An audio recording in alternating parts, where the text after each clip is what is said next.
فيما يتعلق لماذا أترشح لهيئة المهندسين؟ pourquoi je me présente aux élections du Conseil national؟ فعلا سؤال مهم جدا، ولكن بعد تفكير كبير، وبعد تفكير اللي ما كانش تفكير عادي، تفكير في معاناة. أنا je suis un architecte, j'ai exercé pendant plus de 30 ans, j'ai 63 ans, et j'ai toujours dit que ce métier, ce beau métier que j'adore, que je respecte, m'a donné beaucoup de choses. جعلني نعرف بزاف الناس، جعلني نسقل شخصيتي، جعلني نحاول نكسب واحد مجموعة العلاقات ماشي دايما كانت صحية، كانت بعض المرات تكون فيها مشاكل، ولكن بشكل عام اعتبرت أن الهيئة اللي هي مكونة اتجاه العام ماشي كبيرة بزاف، اون ميم با 4500 ارشيتكت في المغرب، ولكن في التوجه العام بشكل عام ناس، ولاد الناس، بنات الناس، ناس اون برانسيب دي جون بغاو يخدموا الصحة العامة، بغاو يخدموا بلادهم، بغاو يخدموا نفسهم، بغاو يخدموا وطنهم. بمعنى آخر أنه الغيرة على هذه المهنة مسألة جد هامة، فاعترضت على أنه لماذا لا، خصوصا بعد واحد التجربة على مستوى واحد مجموعة الهيئات الجهوية، قلت أنه لماذا لا التجربة على مستوى المجلس الوطني، لاعتبارات تتهم المهنة، تتهمني شخصيا، ولكن تتهم أكثر أساسا أننا وصلنا لواحد الطريق اللي تنعتبرو اوني فريمون دون لامباس، طريق مسدود، طريق مسدود. انا اعتبر ان هذا الوضع اللي تنعيشوه دابا على مستوى الهيئه الوطنيه للمهندسين الماليين اصعب وضع يمكن تعيشو اي حرفه مهنيه، باعتبار انها تتواجد في مفترق الطرق، وباعتبار المشاكل اللي كاينه، مشاكل اللي هي يمكن نقول خطيره، ما غاديش نخبي شي، ما نقولش سر، ومشاكل اللي هي مرتبطه بالبنيه ديالها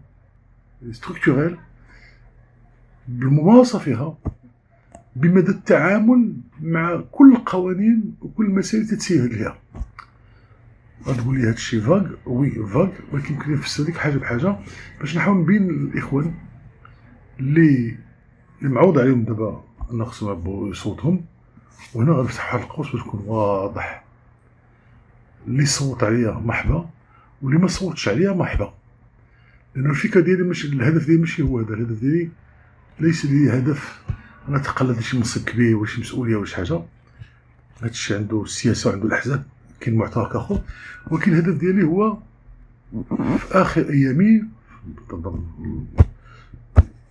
معرفتش شحال باقي لنا في العمر، ولكن واش يمكننا نخليو شي حاجة إيجابية للهدايا، وأنا نرجع باش نفسر الاتجاه العام داخل الهيئة هما الشباب اللي كاين اللي تيجتهدوا وتعرفوا وقعوا التاريخ ديال هيئة المهندسين وشنو المراحل اللي عرفتها، كاين اللي ما تيهتموش بشكل كبير، كما كاين واحد مجموعة الإخوان اللي مهندسين ومهندسات اللي ما بقاوش يهتموا نهائيا بهذا الشهر المهني، لأنه الهيئة بالنسبة لهم لا تنفع ولا تجدي شيئا، وهذا خطأ، هذا هو الخطأ القاتل. نوصلوا أننا ما نثيقوش في الهيئة ديالنا، أننا وصلنا نوصل لليأس، فاليأس هو اللي تيقتل الإرادة والعزيمة، هو اللي تيقتل الأمل. أنا بغيت نكون واحد نسبة مئوية متواضعة في الأمل اللي يمكن يبعثوا واحد مجموعة الإخوان، مجموعة الأصدقاء ومجموعة الصديقات لمهندسين ومهندسات المعماريين، وهذا الأمل حسيت به في مداخلات ديال مجموعة المهندسين المعماريين، سواء الناس في القطاع الخاص أو القطاع العام، واللي عندهم غيرة تدخلات. قريت واحد مجموعة التدخلات، واحد مجموعة النداءات، واحد مجموعة واللي فعلا كلها أعتبرها تتعبر على واحد الغيرة وعلى واحد الرغبة كبيرة في أنه بعث الأمل في الهيئة وإعادة البناء بشكل صحيح. مشكل ماشي هو الانتخابات، مشكل ماشي هو هذا وهذا أو لا هذه وهذه غيطلعوا، مشكل في حدود 3 سنوات شنو يمكننا نديرو. هذا هو التحدي. 3 سنوات سي غيان كوم طون اللي ما تنتظره الهيئة. غادي نفسر علاش، لأنه تنعتبر على أنه المشكل اللي عندنا هو مشكل بنيوي ستركتورال، ماشي مرتبط بالمواصلة ولا مرتبط بالتطورات العامة اللي عرفتها البلاد. وخصنا نرجعوا أننا الظهير الأول من تكوين هيئة المهندسين اللي كان في 92 اللي شرفوا عليه وبكل صدق مهندسين معماريين مناضلين واللي مع البعد تحس بأنه الجسامة والقوة، وكيفاش أنهم ناضلوا مهنيا من أجل حقوق المهندسين الماليين في ظروف كانت ظروف خطيرة جدا. 92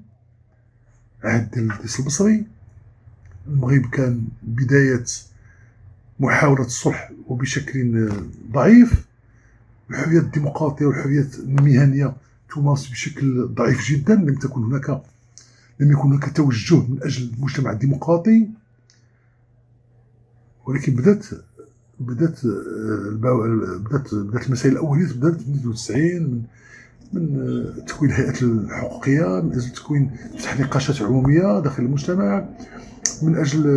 استعداد لبناء حكومة التناوب. وحكومة التناوب الأستاذ عبد الرحمن اليوسفي كانت حكومة اللي هي إلى ماركي ليستواغ دو ماروك بشكل كبير، طبعا الدور ديال المرحوم الحسن الثاني، وكذلك من بعد ما تولى جلالة الملك محمد السادس المسؤولية ديال البلاد، واللي فعلا بعث واحد الروح جديدة للبلاد من أجل البناء المجتمع الديمقراطي الحداثي. في خلال هذا التطور احنا الهيئة ديالنا بقات غادا كما هي، انتخابات هذا ما كاين حتى مشكل، كانوا مشاكل طبعا في جميع الهيئات، كان انتقادات، ولكن بشكل عام ما كانش هناك تحول، رغم ان البلاد تتحول. فجا الدستور ديال 2011، طبعا القانون الاسمى في البلاد تيتغير بشكل كبير، لا على مستوى الهويه، لا على مستوى المسؤوليه والمحاسبه، لا على مستوى المؤسسات التشريعيه. بمعنى بنيويا هناك دستور جديد، دستور تعبر عن الطموح ديال المغاربه شنو بغاو المغاربه. فلأول مرة التعريف ديال المغربي هو عنده أصول إفريقية، أندلسية، عربية، أمازيغية، يهودية، بمعنى آخر أن الهوية كلها طاحت بشكل جديد. طاح كذلك الحرية ديال الحياة، الحق في الحياة،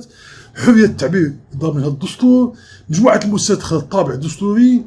ما بقاش رئيس وزراء ولا رئاسة الحكومة وما أعطاه الدستور من قوة باعتبارنا، وكذلك أنه استقلالية ديال سلطات اللي عندها أهمية كبيرة. طبعا هناك السلطات التشريعية المكونة من مجلس النواب ومجلس المستشارين، السلطة القضائية من السلطة القضائية ولات مستقلة، وكاين كذلك السلطة التنفيذية اللي هي رئاسة الحكومة. وكل ما أعطى الدستور من حقوق ومن إمكانية العمل هذه رئاسة الحكومة بواحد الشكل هو كبير. تنزيد تنقول على أنه المهنة لم تتطور مع هادشي، ونرجع باش نذكر على أنه المهنة ديالنا الدستور ديال 2011 سن على شي حاجة جد هامة، حقوق اللغات، حقوق الأقليات، حقوق ديال الأهمية ديال اللغات،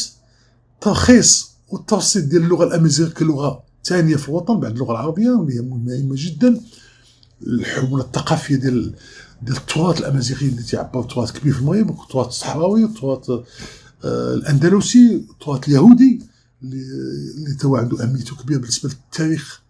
ديال الدولة اللي عندها 14 قرن، ماشي سهلة.